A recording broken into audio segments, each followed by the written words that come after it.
About the beginning of this episode. This shows again why I hate most opening scenes from season 2. They may have thought it would make a statement that the Graysons are fond of hunting like an English family with a country estate from aristocracy. But for me this was just a cheap trick to show the Graysons as violent and as sophisticated as an American mafia family. I know this should have been a commentary to how family like the Graysons pursue business, but it was just so over the top. The only thing I enjoyed in this scene is that Emily took Daniel's ton dove, and that they refer to their first encounter at the gun range, at which we saw how she fooled Daniel, and only after he was gone we saw Emily's real potential. Also funny was to see how Aiden marks his territory by telling Daniel he was the one who improved Emily's shooting skills. Her reaction with the little smile and pointing the gun in Aiden's direction made me like this scene more than the plot. Though I must admit it was elegantly filmed and the cut was superb. First seeing Victoria skim over the wooden gun box like Emily before over her infinity box in the last episode. What it is with Americans and their guns. I can never understand this obsession. But I really like the look of Victoria and Conrad. They really go full in with the English aristocrat theme. As I mentioned in a previous episode, Talk My Work has much to do with English fashion and selling the British lifestyle. So I can see clearly that they go here real classic. Conrad with his vest and Victoria with the classical frill blouse and a tapered vest too. The trousers and the ponytail suits her. That is a look we see seldom on Victoria. I always enjoy when she wears trousers. Her tight dresses are in the same way camouflage as Emily's light tone outfits. What I also enjoy in these scenes are that they really show off how wealthy the Graysons are. No matter in which location a Grayson event takes place, there is always a delicate decoration, plenty of delicious food and an insane amount of flowers. By the way, Aiden really fits right in with his landlord outfit. It seems a little odd, like a costume party for adults with a very boring clothing style. Anyway, I like how Aiden and Emily are finally working together instead of against each other. Though it is always nice to see her working with Nolan. Aiden is someone who understands her on a totally different level. Not only that his family and life was ruined by the David Clarke scandal, he was also trained by Takeda and has the same knowledge as Emily. So she can talk to him very differently about these things as with Nolan, who always seemed like to be a little left behind in season 2. Apropos, I love how Nolan gives his outfit some more style. I know there are many on the internet who think Nolan is the worst dressed TV character, but I like his style. He is very individual, and his snarky humor is on top as always by referring to himself as a sacrificial lamb and the Graysons being a fire squad. And I like that he leaves Emily a riddle. It is the first time that he is that playful with her. And for me it gets never old how Emily and Nolan are playing nice and smiling towards the Graysons, while especially Emily is full of hatred for these people. About Ashley's dress. This was one of my favorite outfits she wore. The dress and the color really looks great on her. She looks absolutely flawless. And she is true to her style. She does neither copy Emily nor Victoria.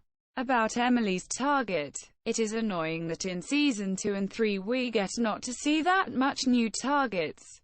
After Tyler and Daniel's trial it was some kind of open if they would return to this pattern. I know they could not use it that often, as this would have become dull very fast. But for me it was disappointing that besides the initiative as the overall and powerful bad, we get to see not nearly as good targets as in season 1. This Italian businessman is just a typical cliché and has no real backstory, which brings him everywhere near the David Clarke trial. And instead of Emily it is Daniel who blackmails him. Even as I saw the episode for the first time, it was obvious to me what they would do here. It was no surprise that he would go after any woman.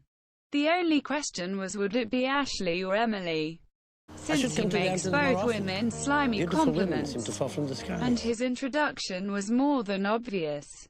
About Emily's look, I always admire how good her back looks in these scenes. She really has the perfect shape in season 2 and 3. I think she never looked that good again as in Revenge. Which is no surprise since her fabulous look was something like an asset of the show as the marvelous fashion. There is something that brings me back to the misfortune of not thinking about diversity in the world of Revenge. But how Conrad defines Ashley as exotic woman is really not right. I am sure that was not intended to be an insult neither by him nor by the writers. Spoiler alert, even more as later is revealed that Conrad himself had a short affair with Ashley. After all, the Graysons are the bad guys, so a little racism or at large inappropriate words cannot be bad. By the way, did you noticing that whenever Helen Crowley threatened Daniel or Conrad was threatened by them, Victoria was around? I still think that this might be only an act of Conrad. Maybe even in collaboration with Helen. That she wears so much makeup like a Barbie doll maybe makes me think even more of her being an artificial threat. Either way, Helen never occurred to me as a real threat. Since besides telling the Graysons Daniel would be in danger, they show not that much of efforts in putting him actually in danger. So for me that were empty threats. And even Emily seems not that much worried about Daniel since she is pushing him further towards Helen in the next couple of episodes. You can say she was not that much attached to him as in season 1 and therefore willing to sacrifice him. But I think Emily never really wanted to harm Daniel physically in any way or put his life in danger. About Nolan, Daniel and his old flame Marco Romero. Convenient how they introduced Nolan's former CFO and the problem of Nolan's first investor David Clarke in the flashback episode before. Though I still do not understand how they could trace the money back to Emily, since she always was prepared for everything and surely planned her revenge in long advance with and without Takeda. I cannot believe that she would not have taken precautions for this case. Anyway, Daniel shows how ruthless he has become and that he would do anything to take his father's seat and gain full control over Grayson Global. And I cannot understand how Marco, as Nolan's former lover, can help him steal Nolan's company. If this would not have been treated as a new side plot, they could have explored Marco as a full-grown character and showed what motives drove him towards this path. It could have been another mirror of the revenge theme. But this short 2 or 3 episode arc with only a handful scenes were not nearly enough to fully understand his character. Spoiler alert. These scenes about Nolan Corp and Grayson Global always renew my anger about Daniel not knowing Emily's true identity till season 4. If he had been in the inner circle, Nolan would not have that problem. And if they would have been this brave to let him find out now, that could have led to an interesting conflict. Since in the later episodes we see him investigate the downing of Flight 197. So his conscience seems to come back. Daniel is estranged from his parents since the finale of season 1 and the first episode of this season. He thought his father was responsible for the death of his mother, and he is even more deceived by Victoria faking her own death and letting his sister Charlotte know but not him. The perfect opportunity to let him switch to Team Emily. That could have been a whole different season, and the prospects for season 3 would also be very different. One thing I hated about that storyline with Marco Romero. It was so lame that he just wants his old job back. I mean, if he wanted to screw things up for Nolan and take revenge on him, that could have been more realistic than him truly asking for forgiveness. Nolan fired him, 6 or 7 years ago? What did he do all the time? And why he is coming back now? I think this was the typical season 2 storyline that came out of nowhere cause they thought this could lead to an interesting twist. But then the writers lost interest and the story went nowhere. Again, lost potential for a new side plot in this season. Though I hate that they are more concerned with the initiative than gathering evidence against the Graysons. I like those scenes where Emily is observing Daniel and Ashley. There is really no jealousy, though she sees Daniel and Ashley being intimate. And she is not holding back because Aiden is standing right beside her. As she monitored him a couple episodes again, she was in the same way indifferent. It is interesting that she truly seems to switch feelings on and off for Daniel. At least in Season 2, in Season 3 it gets increasingly more hard for her to neglect her true feelings. What I also like in this scene is Emily's and Aiden's partner look in white. And Daniel is also wearing a white shirt.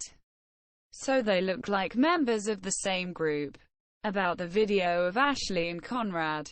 Again, this is so annoying. How can Emily have full surveillance of Grayson Manor and Grayson Global and still not find anything that could help her take down the Graysons?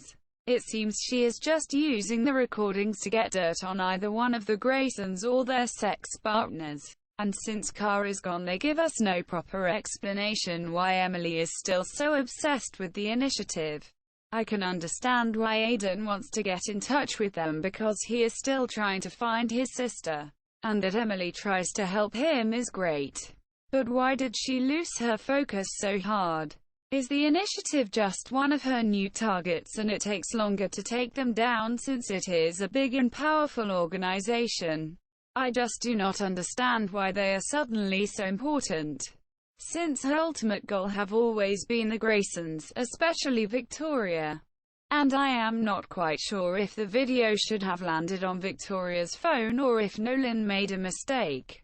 Anyway, Conrad's reaction was very cool. If he really plays this charade with the initiative, he is really good at it. 'Cause this video of him and Ashley plays right into his cards. He makes Victoria believe that they have to stick together since the initiative made this recording to weaken them and get Daniel in position. So if Victoria wants to save her son from following into his father's footsteps with all consequences, she has to work with him. Conrad's goal, staying in charge and stopping Daniel's way to the top, has to be also Victoria's goal in order to save her son. The perfect outcome for Conrad, and Victoria is so blinded by her fear and worries about Daniel that she cannot even see it. Anyway, I like this little scene with her and Aiden before the christening. Her dress is really nice and shows off her perfect camouflage again. And his blue shirt underlines the fact that he is Emily's loyal and true ally. All the shite curtains floating in the wind and the light colors of the beach house interior really give this scene its calm and dreamy quality. The christening scene was nice and what you would expect.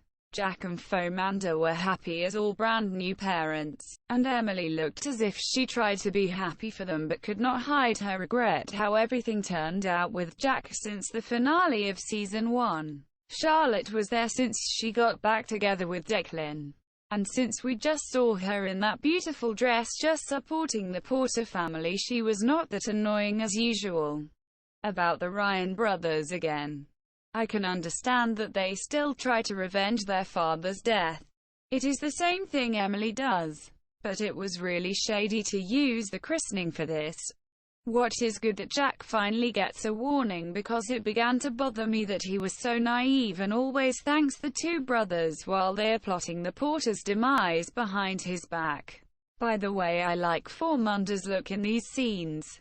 I always loved her curls and the blue dress really underlines how skinny she is, since we saw her only with this giant fake belly in the last episodes. That was really a difference. She looks almost as if she had become a little more skinny. This talk with Emily shows how brave Fauxmanda is. She was never afraid to speak and wore her heart on her sleeve. And she sees Emily even better than Nolan and Aiden. The two share a really strong bond. It is a shame that they failed to capture that in Season 2. This scene was the strongest beside their last talk and Emily's promise, of course. I like that Fauxmanda is the second who points out what Emily is giving up in life for her revenge ender. Nolan at the end of season 1 was the first who told her to drop all this and go live with Jack. Now Fauxmanda seems to tell her the same, only that she maybe has Aiden in mind. It is an intriguing thought but totally out of character for Emily. The more she is hurt by the Graysons and the more losers she has to face for her revenge ender, the more determined she is to see her mission through till the bitter end. I like that they really fight about this. Emily corrects her by telling Fauxmanda she is not destroying lives but righting wrongs. But that is in fact what she does. She slowly destroys the life of every Grayson family member and all of their conspirators. Fauxmanda's question remains unanswered cause I think Emily herself is not sure how this will end. She cannot say what will be enough since she is not even close at clearing her father's name or getting even with the Graysons. So enough is not a good word to measure her revenge. That Victoria is trying to use the video to blackmail Ashley shows that she sees not such a great threat for Daniel and Ashley than in the initiative or Emily. She was always mistrusting Emily, but Ashley seems to be the lesser of two evils. And she is right, since the video could have been the evidence of an ongoing affair. Ashley would have surely been that ruthless if she would have seen any new prospects by keeping Conrad on her side. She may be ambitious, but it seems as if she grew really fond of Daniel. So the next scenes with her and this Italian businessman were really painful to watch. Especially as we know that she almost had been a hooker in the past and now Victoria uses her in the same way as the Russians would have done. That really must have opened old wounds. If she would not have been a minor character, this would surely have been worth a new flashback of her struggling to pay her debt, and how she ended up in that Russian club from the flashback episode in the first place. Anyway, I did not like Ashley that much as Daniel's girlfriend.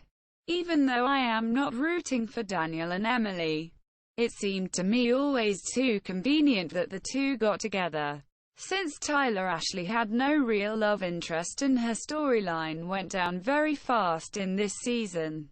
Even more in the next season, the writers seemed not to have had a real plan for her. But even though I do not like her character that much, it is so heartbreaking to hear her say that no one ever treated her this kind as Daniel does. Especially after knowing her backstory from the flashback episode. Fauxmanda says something similar to Jack. I think this might be an ongoing theme for the girls in revenge. They always think that they do not deserve to be happy and feel worthless. Victoria buried her dream of a happy future with David and chose Conrad twice out of fear. Spoiler alert. And she did sabotage her second chance with David just to hurt Emily and take revenge on her. Maybe unconsciously, because she thinks that she does not deserve to be happy with David. Even Emily is not safe from these thoughts. Spoiler alert. She rejects Aiden in season 3 because she cannot give him a normal life with kids and only sees her revenge. And then in season 4 she rejects Jack cause she thinks after all she has done and after everything Jack has been going through because of her, she cannot possibly think that she deserves his love. Do not let me start with Charlotte. She is the most vulnerable of this girls' club. First, she is selling herself to her drug dealer boyfriend in season 1 and constantly rejects Declan. Spoiler alert. And in season 3 she really goes low with this former prisoner and friend of Nolan. I forgot his name, I think it was Javier. But the worst boyfriend of her was surely the drug addict and brother of Margot who almost dragged Charlotte down with him. Emily will have a lot to do if she wants to protect her little sister from bad influences and gruesome choices in her love life. Fauxmanda seems to be the only one who does not sabotage her love luck. In fact, she seems to be pretty happy and confident. Spoiler alert, so her loss was the more grievous and hard to stomach. But back to the actual episode. About Ashley's style in this season. I really like that she developed her own individual style. In season 1 she was sometimes a little too neat and boring, but in this season her style really evolved. Those shoes and the fabulous bold colors of her dresses are really aggressive, but it suits her. I still hate the fact that Ashley has been exploited in this way, even more as it might be some kind of psychological pattern. But what I really enjoyed in this sequence is how perfect Emily and Aiden work together, and that Daniel has been played without knowing it. He thinks he is in control when he uses his chance to blackmail the Italian businessman with the photos he made. But in fact he is only in this position because Aiden and Emily want him to be there in order to get closer to the initiative.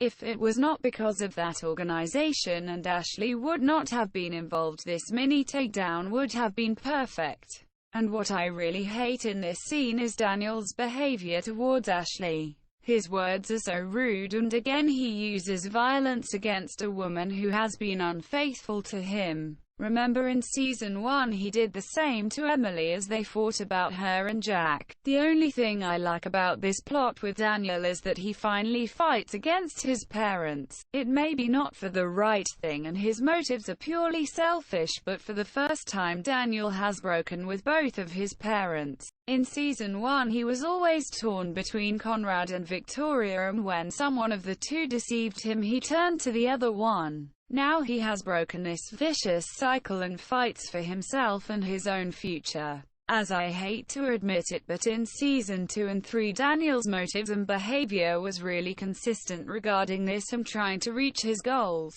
More than Daniel winning against his father, I loved Emily and Aiden in this scene. Her outfit with the black jumpsuit is still one of my favorites of season 2. And the picture of her and Aiden kissing from behind is one of my favorite still pictures of the two. They look just like the perfect couple. And Daniel's jaw straining proves that he is not unattached by this. I think that was the reason too why they dragged Ashley into this. They needed Daniel to break up with her so Emily can go on with pursuing him. About the Ryan brothers again. It is too bad that the warning and Nolan's information comes too late. From the moment they beaten up the old friend of Jack's father, I knew this would end bad. The two are really ruthless people, and it was a shame that Jack made it so easy for them to screw things up for the Porter family. All the drama that comes along in the next couple of episodes could have been avoided if Jack would not have been this trusting. And I cannot see why Fauxmanda was not more suspicious of these two brothers. It seems only Declan starts getting a bad feeling out of his own observations. But maybe both Jack and Fauxmanda were just too distracted by their newborn. And superficially everything looked fine after they reopened the bar. But these guys are literally out for blood. Though I hate these repeating mirroring of revenge storylines in season 2. It was a nice reminiscence to Emily's target list with the infamous red Sharpie photo that the name of the man they nearly beat to death was struck out with a red pen. Surely this was Nate's idea. He seems to be a real psychopath. And he is even more frightening than Emily when she is in revenge mode. About Nolan and Padma, most of the twist of season 2 I did not like, but the one with Padma was really clever. Because for now it seems as if Emily's suspicion of her was not right. Padma just stumbled over the David Clarke investment and did not know what she set in motion. Though I already assumed that something was not right here, but since they brought this Marco character in I was fooled that he was the one. So this ménage à trois was smart. And even though I love Nolan and Emily together in season 1 and 3, it was nice to see him plotting with Padma. The contrast between her looking so innocent and sweet but being smart and, spoiler alert, working with the initiative was intriguing. And how she is playing Marco and putting the blame on him in the next episode shows how ruthless she can be when she sees no other way out. Anyway, I was happy that she was blackmailed and is not that cold-hearted and ruthless as the Graysons. Her and Nolan could have really become a nice pair, but I guess the writers and the audience preferred Nolan to be together with a man. But for me they were a cute couple. Though I will always root for Nolan and Louise. Because she is in the right amount insane and extraordinary so that Nolan would never be bored by her. About Emily and Aiden again. I can never get enough of these scenes with Emily and Aiden before the fireplace. It is such a cozy scene, and I like how vulnerable Emily is when she is together with Aiden in the beach house. I think even in season 4 she never was that intimate with Nolan and Jack than in these scenes with Aiden. He really understands her and they both seems to heal their broken heart. I think it was Aiden's mother in season 3 who told Emily that Aiden is a man with the broken heart of a young boy. The same can be said about Emily. Her world was turned upside down and torn apart in that night her father was arrested. And she never recovered from that, like Aiden never recovered from the loss of his father and his sister. This is why this scene is so beautiful and sad. By the way, they really brought me into the mood with the crackle of the fire. Just the perfect setting for an intimate little scene. It really makes me sad re-watching these scenes with Aiden's end in mind. In these 2 seasons he was really Emily's rock, and almost every time when she needed him there for her. And both actors had just such a perfect chemistry. Not to offend Emily and Joshua, who have now their own beautiful family with baby Iris, but these cuddling scenes really look that much natural, as if the two had known each other for years. About Jack finding the gun. I know first watching it, the whole Ryan brothers plot was really exciting and thrilling to watch. But watching this again, I ask myself why they did not try to involve the police before everything went down. Maybe they could have done something without walking in that trap. But I guess this would not have been interesting enough, and all the drama was needed not only to fill the episodes, but to lead towards Emily's and Jack's big loss in this season. About Daniel and Emily. Maybe it was not that elegant how Emily tried to win Daniel back in the next episode, but it was surely effective. And this scene shows that he still has feelings for her. Or why does he still keeps all those pictures with Emily and him while he already deletes his pictures with Ashley? Emily is his ex-girlfriend over a year now, and Ashley just a few days, I guess. Spoiler alert. It was interesting to see that he also kept the pictures of his wedding with Emily on his laptop. In season 4 he is looking at them after he found out about Emily's real identity. Seems Emily has always been in his mind, even when he was with Margot. About the clock and the initiative threat. This scene was really bad, and I hate how they try to make them more dangerous by showing that they have a camera hidden in the clock. First of all, it is creepy that they all sit there and watch Daniel in his office drinking. Why should that be of any interest for them?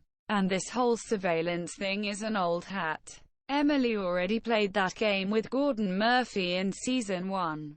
And she bugged the Manor and Grayson Global twice. First she bugged Grayson Manor in season 1, and in this season she had already camera surveillance in the mansion and in Grayson Global. So I cannot see why this should underline the danger of the initiative.